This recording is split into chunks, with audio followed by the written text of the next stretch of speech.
नमस्कार, खबरों की खबर में आपका स्वागत है।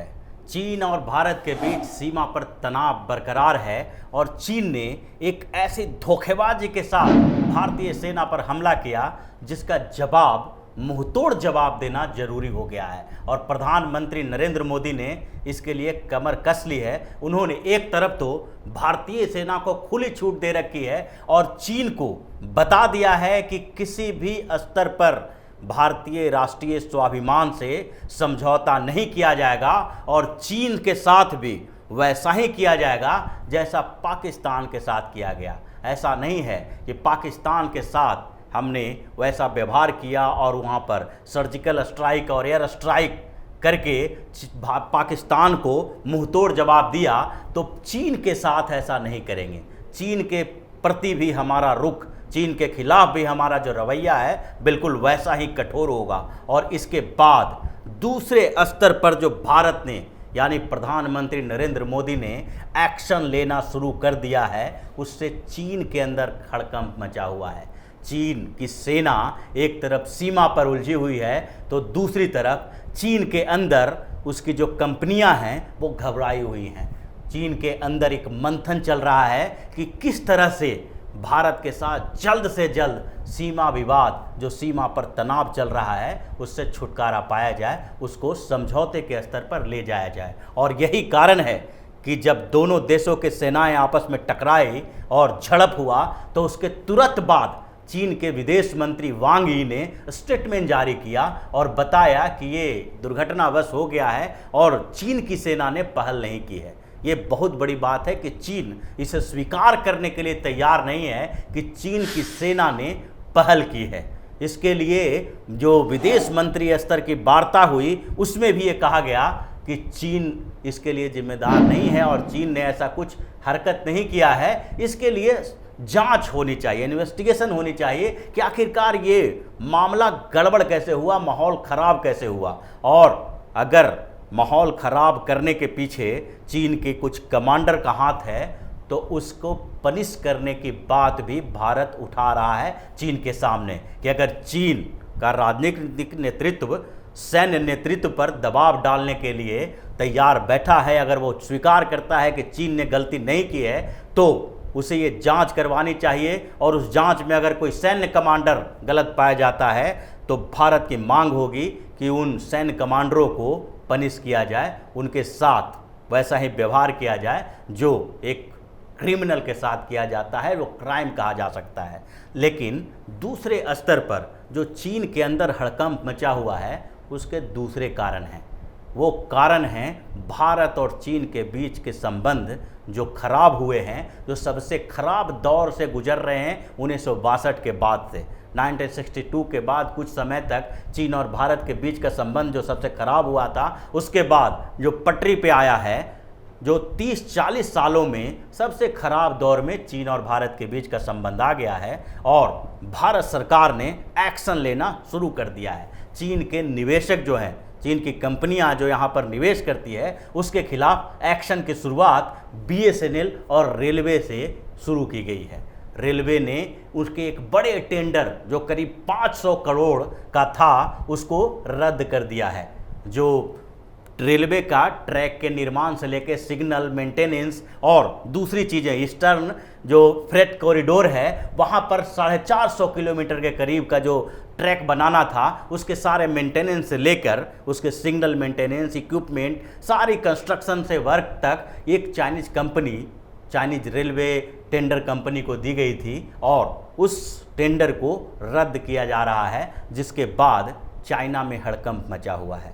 चाइनीज कंपनियों को लग रहा है कि ये तो शुरुआत है, ये जो शुरुआत की है भारत सरकार ने, उसका अंत बहुत बुरा होने वाला है। और चीन की बड़ी बड़ी कंपनियां, अलीबाबा से लेकर हुवाई तक, यहाँ तक कि जो चीन की बड़ी मोबाइल कंपनियां हैं, ओप्पो, शियोमी, MI, ये सारी कंपनियां डरी हुई है इस बात को लेके कि इनका 70% के करीब शेयर है, जो मार्केट शेयर है भारत के मोबाइल कंपनियों में।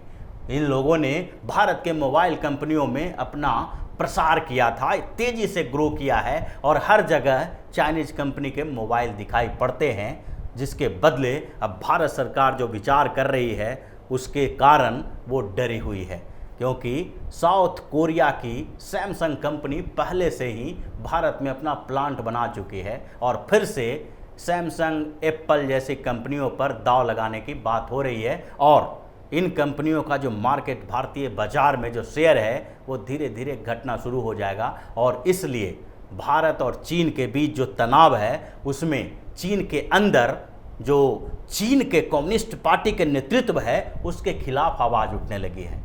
ये जो कंपनियां हैं, ये जो बड़े बड़े निवेशक हैं, ये लोग चीन के राजनीतिक नेतृत्व को इसके लिए दोषी ठहराने लगे हैं कि आखिरकार भारत के साथ डोकलाम में भी 73 दिनों तक चला था दोनों के बीच, जो भारतीय सेना और चीन की सेना एक दूसरे के आमने सामने खड़ी थी। तो आज ऐसा क्या हो गया कि अचानक से दोनों सेना को झड़प पर उतरू होना पड़ा और सैनिकों की मौत हुई है।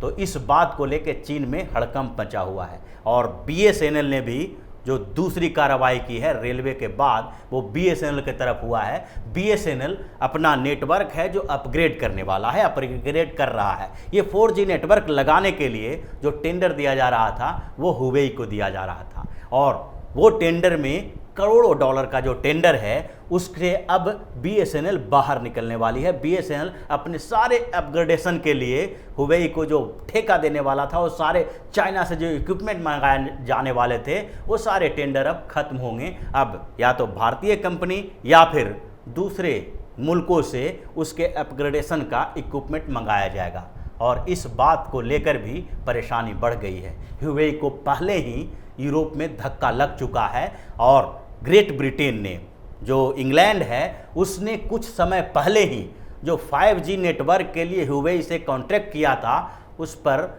विचार करने लगा है कि इसे खत्म किया जाना चाहिए। उस कॉन्ट्रैक्ट को अब लगभग खत्म करने की बात चल रही है और ब्रिटेन के प्रधानमंत्री ने इस बात के लिए बयान भी दिया है कि वहां पर 5G नेटवर्क जो चीन की कंपनी लगाएगी तो उससे राष्ट्रीय सुरक्षा को खतरा हो सकता है और अमेरिका और ब्रिटेन इस पर एक आपसी सहमति बना रहा है कि दोनों देश मिलकर ब्रिटेन में 5G नेटवर्क लगाएंगे, हुवेई कंपनी को वहां से बाहर कर दिया जाए। इसी तरह से हुवेई को तो कनाडा, ऑस्ट्रेलिया और न्यूजीलैंड में भी अपने जो कुछ कॉन्ट्रैक्ट हैं वो खोना पड़ रहा है और उसके बाद अगर भारत जैसा मार्केट इन लोगों से निकल रहा है तो ये चिंता का विषय हो सकता है।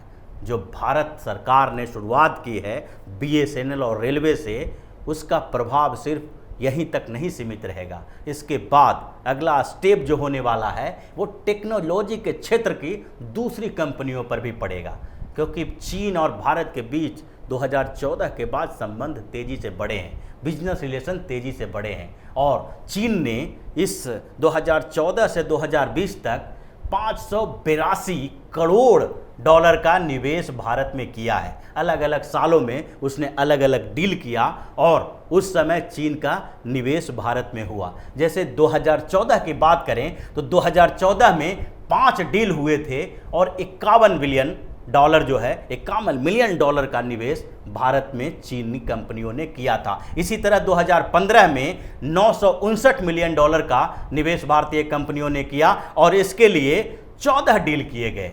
2014 के बाद अगर 15 में और 16 की बात करें तो उस समय भी 49 डील किए गए और 315 मिलियन डॉलर का निवेश चीनी कंपनियों ने भारत में किया। 2017 में 33 डील किए गए और 1666 मिलियन डॉलर का निवेश चीन कंपनियों ने भारत में किया है। अलग अलग समय में अलग अलग निवेश हुआ है और 2018 में 49 डील दोनों देशों की कंपनियों के बीच हुआ था और उसमें 1340 मिलियन डॉलर का निवेश चीनी कंपनियों ने भारत में किया। 2019 में 47 डील हुए और उस समय जो दोनों देशों के बीच डील हुए थे उसमें 1230 मिलियन डॉलर का निवेश चीनी कंपनियों ने भारतीय कंपनियों में किया है और 2020 जो अभी चल रहा है, अभी 6 महीना ही गुजरा है, इस बीच चीन की कंपनियों ने 15 डील किए हैं और 263 मिलियन डॉलर का निवेश भारतीय कंपनियों में किया है।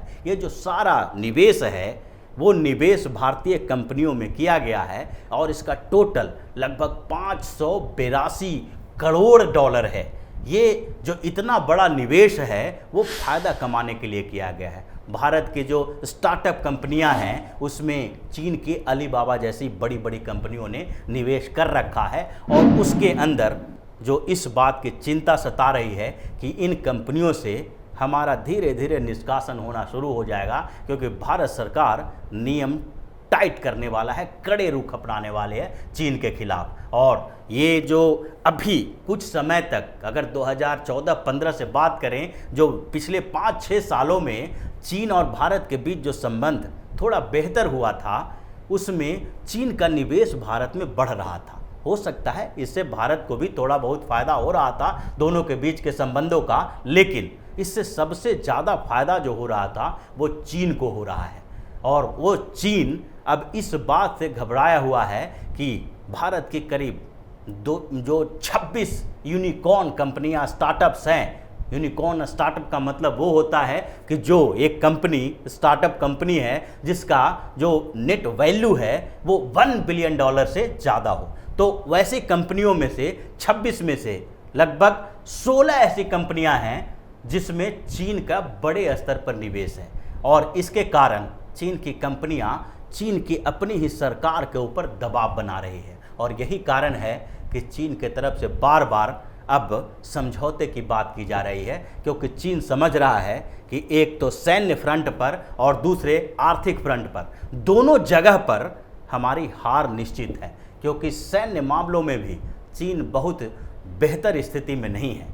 सिर्फ उन क्षेत्रों की बात नहीं कर रहे हैं, आप 1962 के बाद से अगर देखें तो जब जब भारत और चीन के सैनिकों के बीच झड़प हुई है तब तब चीन को पीछे हटना पड़ा है। 1967 में नाथुला दर्रा को देखें, नाथुला दर्रा में जब चीन के सैनिकों ने भारतीय सैनिकों के ऊपर गोलीबारी की थी तो उस समय भी एक फाइट हुआ था और उस फाइट में 80 के करीब भारतीय सैनिक जो थे वो शहीद हुए थे। लेकिन उस फाइट में 400 से ज़्यादा चीनी सैनिकों को भारतीय योद्धाओं ने मार गिराया था। इस बात को चीन समझता है कि हर क्षेत्र में ये 1962 के बाद चीन और भारत की स्थिति बदली है और चीन वही का वही सोच रहा है कि हम 1962 के दौर में ही जी रहे हैं। भारत मजबूत हुआ है और भारत दोनों स्तर पर मजबूत हुआ है। एक तो सैन्य स्तर पर मजबूत हुआ है और दूसरी तरफ जो भारत का राजनीतिक नेतृत्व है वो भी मजबूत हुआ है, कठोर हुआ है।